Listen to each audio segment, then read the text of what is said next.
हाल ही में किस समूह के देशों ने जनरेटिव एआई के दुरुपयोग को रोकने के लिए एक वैश्विक सुधार कोड यानी कि सिक्योरिटी कोड पर हस्ताक्षर किए हैं? तो ये किए हैं G7 के सदस्यों ने। ऑप्शन नंबर सी इसका करेक्ट है। G7 यानी कि इसमें हाँ Canada, France, Germany, Italy, Japan, Britain, America और यूरोपियन संघ ये देश शामिल हैं। इसने जनरेटिव एआई के दुरुपयोग को रोकने के लिए एक वैश्विक स्वैच्छिक आचार संहिता पर हस्ताक्षर किए हैं। इसमें हिरोशिमा एआई प्रोसेस के तहत विकसित किया गया है, जिसका उद्देश्य उन्नत एआई प्रणालियों से जुड़े जोखिमों जैसे गोपनीयता का उल्लंघन और सुरक्षा खतरों को कम करने के लिए ये किया गया है। यह कोड एआई विकसित करने वाली कंपनियों को पारदर्शिता बरतने, जोखिमों की सार्वजनिक रिपोर्ट देने और डिजिटल सामग्री की पहचान के लिए वाटर मार्किंग जैसी सुरक्षा मानकों को अपनाने के लिए प्रोत्साहित करता है। तो ये आपको याद रखना है, इसका आंसर हो जाएगा G7। नेक्स्ट क्वेश्चन देखते हैं। हाल ही में 24 जनवरी को किस राज्य का स्थापना दिवस मनाया गया? तो ये मनाया गया है उत्तर प्रदेश का। ऑप्शन नंबर 20 का करेक्ट है।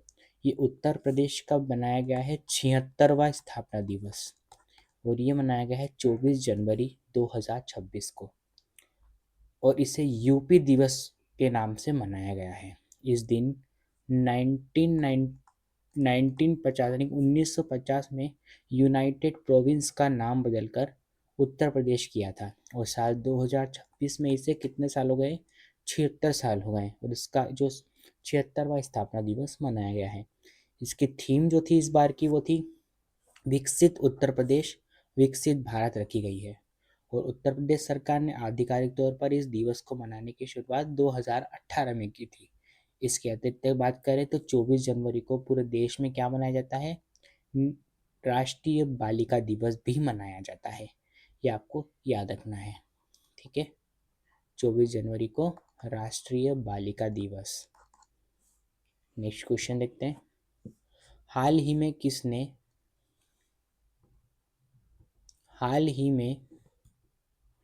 किसने E E P E EPIC 2.0 portal launch किया है? EPIC ये जो पोर्टल है 2.0 लॉन्च किया है। तो ये क्या है? इलेक्शन कमीशन ऑफ इंडिया ने। ऑप्शन नंबर 20 का करेक्ट है। ये हाल ही में भारत निर्वाचन आयोग ने चुनाव से संबंधित सभी सेवाओं को डिजिटल और सुलभ बनाने के लिए एसीनेट पोर्टल लॉन्च किया है। ये एसीनेट पोर्टल है जो लॉन्च किया गया है इलेक्शन कमीशन ऑफ इंडिया द्वारा जनवरी 2026 में नई दिल्ली में आयोजित भारत अंतर्राष्ट्रीय लोकतंत्र और चुनाव प्रबंधन सम्मेलन के दौरान मुख्य निर्वाचन आयुक्त ज्ञानेश कुमार ने इसे पेश किया। यह पोर्टल मतदाताओं के लिए वन स्टॉप समाधान है, जहां e EPIC digital voter ID जो है ये डाउनलोड करने, मतदाता सूची में नाम खोजने और पंजीकरण जैसी सुविधाओं जो हैं वो 22 भाषाओं में उपलब्ध हैं। इसके साथ ही अगर बात करें तो आयोग ने मतदाता सेवाओं में पारदर्शिता लाने के लिए एरोनेट 2.0 जैसे तकनीक सुधारों को भी लागू किया है। तो ये भी आपको याद रखना है। नेक्स्ट क्वेश्चन देखते हैं।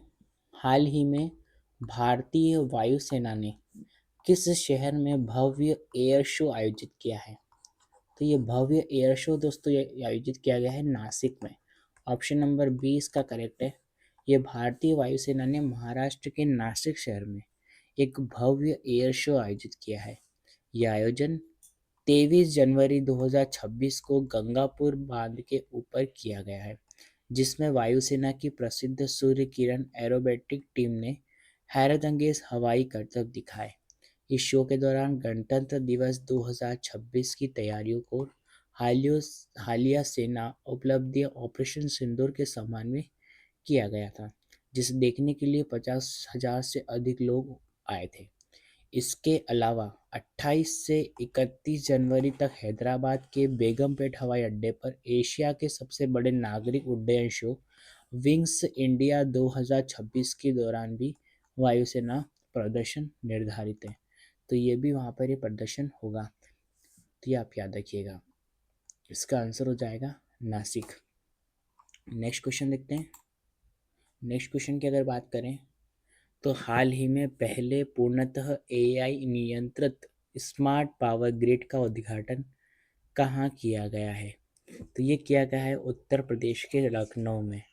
ये उत्तर प्रदेश सरकार लखनऊ में भारत की पहली एआईसीटी विकसित कर रही है जो पूरी तरह से 100% ग्रीन एनर्जी और स्मार्ट ग्रिड तकनीक पर आधारित होगी, जहां लगभग 10,732 करोड़ रुपए निवेश वाली यह परियोजना नादरगंज क्षेत्र में स्थित है, जहां बिजली वितरण से लेकर नागरिक सुविधाओं तक का प्रबंधन उन्नत एआई एल्गोरिथम के माध्यम से किया जाएगा। इसका मुख्य उद्देश्य लखनऊ को वैश्विक एआई हब बनाना और पारंपरिक ऊर्जा स्रोतों के बिना एक पूर्णतः स्वचालित शहरी बुनियादी ढांचे को तैयार करना है। तो ये आपको याद रखना है, इसका आंसर हो जाएगा लखनऊ। नेक्स्ट क्वेश्चन देखते हैं। हाल ही में दुनिया के सबसे बड़े इंटरनेशनल थिएटर फेस्टिवल का आयोजन किस देश में किया जाएगा? तो ये दोस्तों किया जाएगा, आपको याद रखना है, भारत में। ऑप्शन नंबर डी इसका करेक्ट हो जाएगा। ये दुनिया के सबसे बड़ा जो अंतर्राष्ट्रीय थिएटर फेस्टिवल है जिसके नाम रखा गया है भारत रंगोत्सव महोत्सव 2026, इसका आयोजन भारत में किया जा रहा है। राष्ट्रीय नाट्य विद्यालय और द्वारा ये आयोजित यह महोत्सव 27 से लेकर 20 फरवरी तक ये किया जाएगा और इस वर्ष यह उत्सव भारत के 40 विभिन्न शहरों में आयोजित होगा, जिसमें पहली बार दुनिया के सभी 7 महाद्वीपों के नाटकों का मंचन किया जाएगा। इसमें कुल 277 भारतीय और 12 अंतर्राष्ट्रीय प्रस्तुतियां शामिल होगी। जो कार्यक्रम है इसकी विस्तृत सूची के लिए आप NSD की आधिकारिक वेबसाइट पर आप जाकर देख सकते हैं। नेक्स्ट क्वेश्चन की बात करते हैं। हाल ही में किसने ग्रंथ कुटीर का उद्घाटन किया है? तो ये किया है राष्ट्रपति द्रौपदी मुर्मू ने। ये भारत की राष्ट्रपति द्रौपदी मुर्मू ने 23 जनवरी 2026 को राष्ट्रपति भवन में ग्रंथ कुटीर का आयोजन किया गया है। यह एक विशेष पुस्तकालय है जिसमें भारत की 11 शास्त्रीय भाषाएं जैसे कि तमिल, संस्कृत, कन्नड़, तेलुगु, मलयालम, ओडिशा और मराठी, पाली, प्राकृत, असमिया और बांग्ला, ऐसी ये जो 11 शास्त्रीय भाषाएं, इनकी लगभग 2300 दुर्लभ पुस्तकों और 50 से अधिक पांडुलिपियों का संग्रहालय है। इसका मुख्य उद्देश्य नागरिकों और युवाओं को भारत की समृद्ध सांस्कृतिक, साहित्यिक और दार्शनिक विरासत के प्रति जागरूक करना है। इस अवसर पर शिक्षा मंत्री जयंत चौधरी और संस्कृति राज्य मंत्री राव इंद्रजीत सिंह भी उपस्थित थे। ये आपको याद रखना है। नेक्स्ट क्वेश्चन की बात करते हैं। हाल ही में राष्ट्रीय कार्यशाला प्रेसिसेंस 2026 का उद्घाटन कहाँ किया गया? तो ये किया गया है महाराष्ट्र के पुणे में। तो आपको याद रखना है, इसका आयोजन 22-23 जनवरी को किया गया है पुणे स्थित केंद्रीय जल और शक्ति अनुसंधान केंद्र में इंडियन सोसाइटी फॉर हाइड्रोलिक्स के सहयोग से किया गया है। जल शक्ति मंत्रालय के सचिव VL कांता राव ने इसका उद्घाटन किया, जिसका मुख्य विषय सटीक सेंसिंग के माध्यम से विश्वसनीय हाइड्रोमेट्रिक डेटा रखा गया है।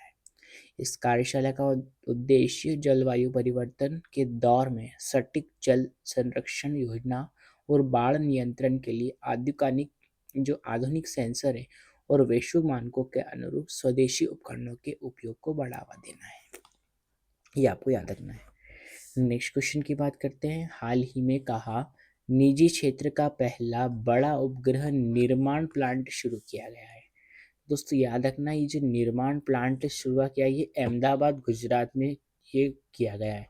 ऑप्शन नंबर सी इसका करेक्ट हो जाएगा। ये टाटा समूह और एयरबस के सहयोग के बाद ये एक निजी स्पेस फर्म पिक्सेल के अहमदाबाद में अपनी मेगा सैटेलाइट विनिर्माण सुविधा स्थापित की है। यह प्लांट उन्नत हाइपर स्पेक्ट्रल उपग्रहों के निर्माण के लिए डिज़ाइन किया गया है। इसके अलावा गुजरात का जो धोलेरा क्षेत्र भी एरोस्पेस और सैटेलाइट निर्माण इकाइयों के लिए एक प्रमुख केंद्र के रूप में उभरा है। जो भारत के अंतरिक्ष क्षेत्र में निजी भागीदारी को बढ़ावा दे रहा है। ये आपको याद रखना है। नेक्स्ट क्वेश्चन की बात करते हैं, हाल ही में कौन वैश्विक अर्थव्यवस्था, कार्यबल और व्यापार में शीर्ष पर रहा है? तो दोस्तों आपको याद रखना ये रहा है चाइना। ऑप्शन नंबर सी इसका करेक्ट हो जाएगा। ये हाल ही में जारी आर्थिक आंकड़ों के अनुसार चीन वैश्विक व्यापार, विनिर्माण और कार्यबल दक्षता में शीर्ष पर रहा है। विशेष रूप से 2026 की शुरुआत तक चीन दुनिया का सबसे बड़ा व्यापारिक राष्ट्र और प्रमुख निर्यातक बन गया है। वैश्विक कार्यबल के मामले में चीन अपनी उन्नत तकनीक और कुशल श्रम शक्ति के साथ औद्योगिक उत्पादन में अग्रणी है। इसके अलावा अगर बात करें तो इलेक्ट्रिक वाहनों और नवीनीकरणीय ऊर्जा जैसे भविष्य के व्यापारिक क्षेत्रों में भी इन जो चीन है इसने वैश्विक बाजार में अपना दबदबा कायम रखा है। तो आपको याद रखना है, इसका आंसर हो जाएगा option number C China. Next question की बात करते हैं, हाल ही में अंतर्राष्ट्रीय शिक्षा दिवस कब मनाया गया? तो ये अंतर्राष्ट्रीय शिक्षा दिवस, इंटरनेशनल डे ऑफ एजुकेशन है, ये मनाया गया है 24 जनवरी को। और ये संयुक्त राष्ट्र महासभा द्वारा घोषित है। इस दिवस का उद्देश्य शांति, विकास में शिक्षा की महत्वपूर्ण भूमिका को रेखांकित करना है। वर्ष 2026 में इसकी जो थीम थी वो आपको याद रखनी है, लर्निंग फॉर पीस, ये इसकी थीम थी, यानी कि शांति के लिए सीखना। इसके साथ साथ अगर डिजिटल साक्षरता और समावेशी शिक्षा पर ही केंद्रित रही है। भारत में इस दिन राष्ट्रीय बालिका दिवस ही मनाया जाता है, जो शिक्षा के माध्यम से महिला सशक्तिकरण के महत्व को जोड़ता है। तो ये आपको याद रखना है, इसका आंसर हो जाएगा 24 जनवरी।